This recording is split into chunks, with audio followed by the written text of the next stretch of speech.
Si la Bible laisse tant de place à la violence, au grand scandale de beaucoup de croyants, c'est que la violence est une donnée de base dans l'univers, dans la psychologie humaine et dans la vie en commun. Mais l'homme de la Bible ne s'y résigne pas, il en appelle à Dieu et, du coup, Dieu prend souvent l'allure d'un justicier et d'un guerrier. Jésus n'ignore pas la violence.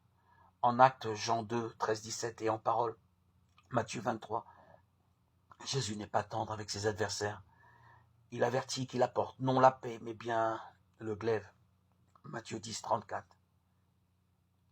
La parole elle-même divise et provoque des affrontements sévères. Il ne s'agit donc pas de nier la violence, pas plus que la sensualité, mais de la transformer, de l'humaniser, de la mettre au service du bien. Comment transformer cette agressivité facilement destructrice en un sentiment de force, attaché à ses droits et respectueux des droits d'autrui?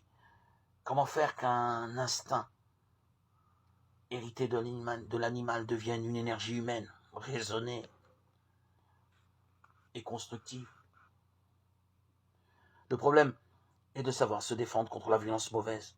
L'Évangile semble condamner la légitime défense, Matthieu 5, 38, 42. En fait, l'Évangile s'attache d'abord à indiquer le but dernier, l'horizon des luttes humaines. C'est la réconciliation et la paix, Éphésiens 2, 13, 17. Quant aux moyens employés ici et maintenant pour atteindre ce but, l'Évangile ne dicte rien de précis. Il y aura des cas où il faudra prendre les armes.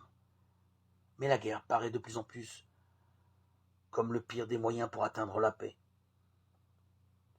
Les formes de lutte non violente sont parfois très efficaces, parfois très peu.